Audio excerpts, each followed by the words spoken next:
2014 से पहले नेताओं के होटल पे होटल नहीं बने थे। 2014 से पहले नगर निगम में 200 करोड़ का घोटाला नहीं हुआ था।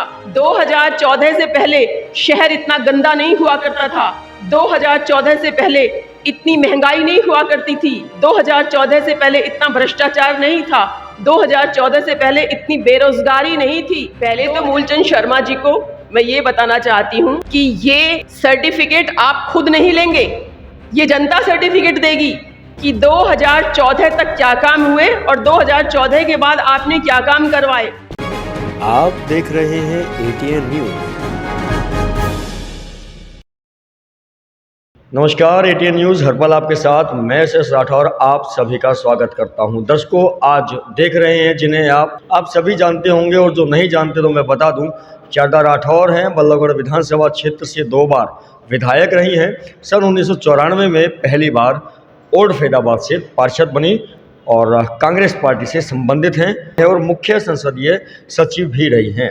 बात करेंगे आज हम इनसे इस चीज़ को लेकर कि कांग्रेस को जहां देखो जब देखो भारतीय जनता पार्टी की बुराई करती रहती है। क्या भारतीय जनता पार्टी इतनी बुरी है या फिर विपक्षी होने का जो एक नाता है वो कांग्रेसी निभा रहे हैं कि चाहे भारतीय जनता पार्टी अच्छा करे या बेकार, हमें तो बस उसके अंदर कमियां निकालनी हैं। आज जिस विषय पर मैं बात करने जा रहा हूं शारदा राठौर जी से, विषय है भारतीय जनता पार्टी के द्वारा भारत गौरवशाली रैली, जो कि पलवल क्षेत्र के अंदर गतपुरी टोल प्लाजा के नज़दीक निकाली गई। उसमें जो वादे किए गए उन वादों से संबंधित क्या ही अपने विचार रखते हैं, उस रैली से संबंधित क्या ही अपने विचार रखते हैं और आने वाले समय में कांग्रेस की सीट को कैसे पक्का करेंगे कि कांग्रेस का ही विधायक बल्लभगढ़ विधानसभा क्षेत्र से बने। नमस्कार जी। नमस्कार।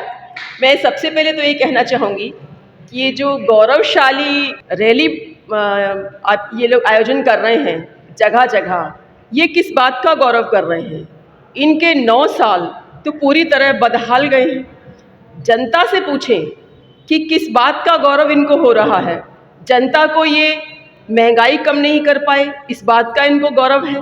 भ्रष्टाचार कम नहीं कर पाए, इस बात का इनको गौरव है।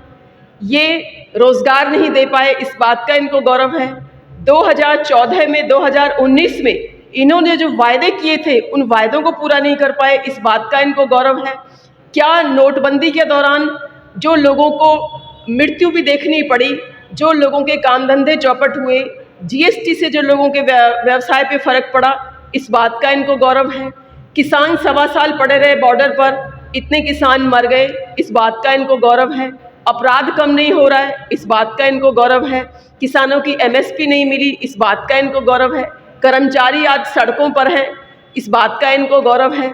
इन्होंने पहलवान जो हमारे देश के लिए मेडल लाते हैं उनको सड़कों पर बिठा दिया और घसीट कर उनका धरना हटवाया, इस बात का इनको गौरव है।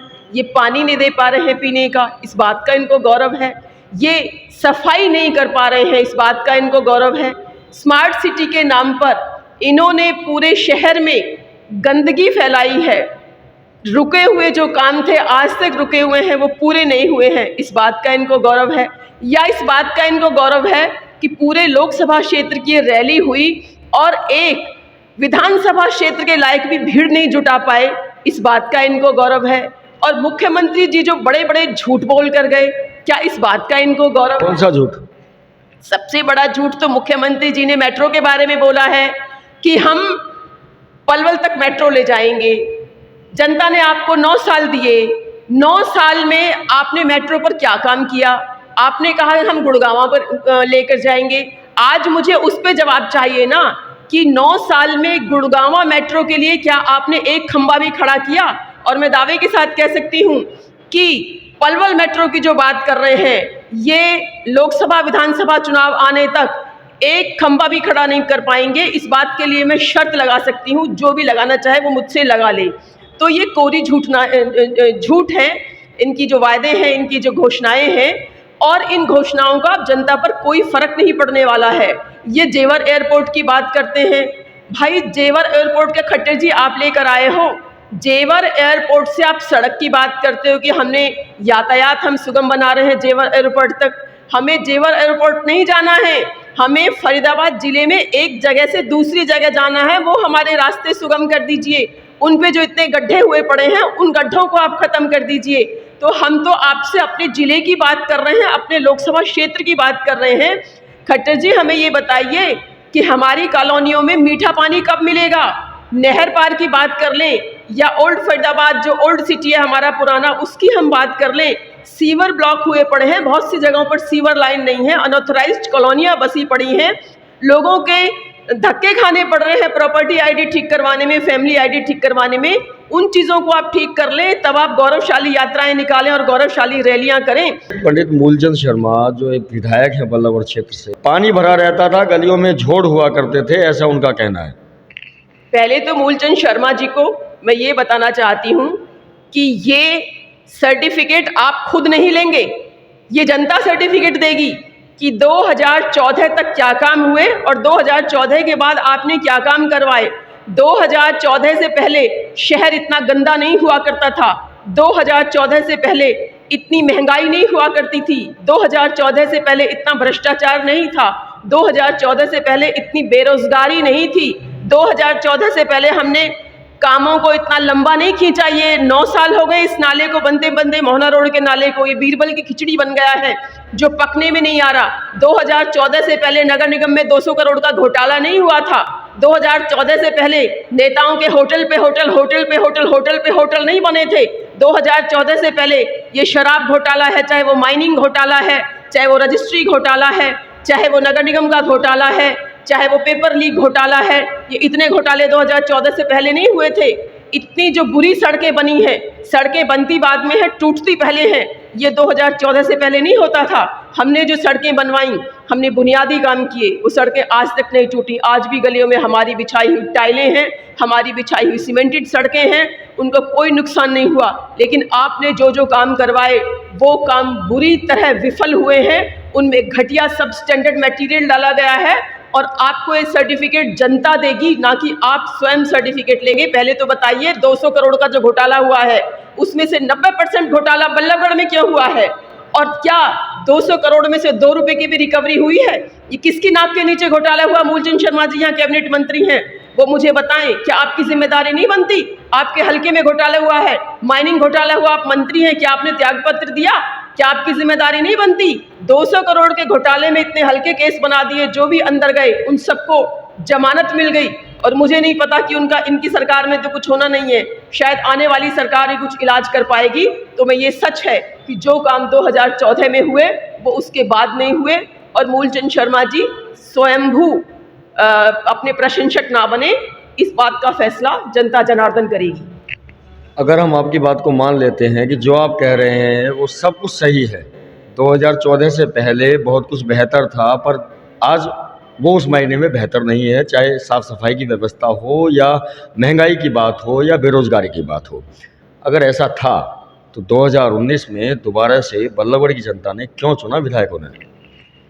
देखिए, ये इसका कारण भी हम स्वयं हैं, इसका कारण भी हम स्वयं हैं, क्योंकि मुझसे जो भूल हुई वो मेरा जीवन की सबसे बड़ी भूल थी। और जनता ने इन पर विश्वास किया कि शायद कुछ बेहतर कर देंगे, लेकिन मंत्री बनने के बाद तो इनका एटीट्यूड ही बदल गया। मंत्री बनने के बाद तो इन्होंने सोचा कि अब तो जनता को जिस भी तरह चलाओ वो चलती रहेगी, अपनी मनमानी करो।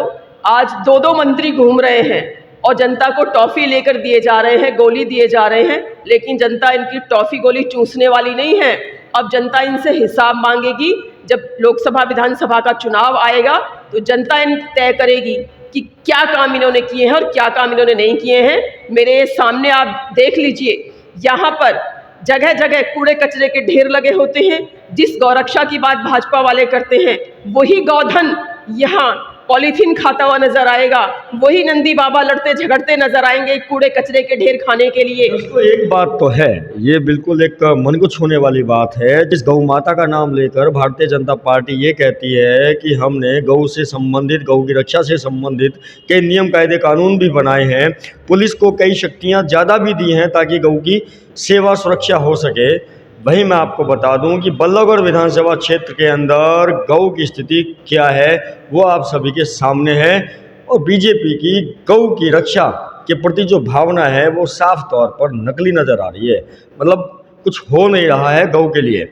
ये एक और मैं आपको बात बता दूं कि बल्लभगढ़ की जो नगर निगम है वहाँ पर गाय को सड़क से गौशाला तक ले जाने के लिए जो वाहन होता है वो भी बल्लभगढ़ नगर निगम के पास नहीं है, वो भी ओल्ड फैदाबाद या NIT से मंगवाना पड़ता है। तो 9 साल से तो शर्मा जी हैं ही विधायक, 9 साल में गायों के लिए, जिसे भारतीय जनता पार्टी के कार्यकर्ता अपनी माँ कहते हैं, अपने आप को हिंदूवादी कहते हैं, वो गाय को सड़क से गौशाला तक ले जाने के लिए एक वाहन का इंतजाम ना करवा पाए, गौशालाओं का इंतजाम हो पाना तो अभी दूर की कौड़ी है। जी, मैं और भी आपको बताना चाहूँगी, जब हमारी सरकार थी, हमारी सरकार की ये बात करते हैं तो 2 लाख रुपया हम ऊंचा गांव की गौशाला को दिलवाते थे। आज वो पैसा कहाँ आ रहा है ये भी आप जाकर चेक कर लीजिए कि कहाँ उनको पैसा नहीं आ रहा, पैसा नहीं आ रहा। पैसा नहीं आ रहा है तो वो किसकी जिम्मेदारी है? ये जो छदम राष्ट्रवाद दिखाते हैं, छदम धर्मवाद दिखाते हैं, तो इनसे जनता तंग आ चुकी है।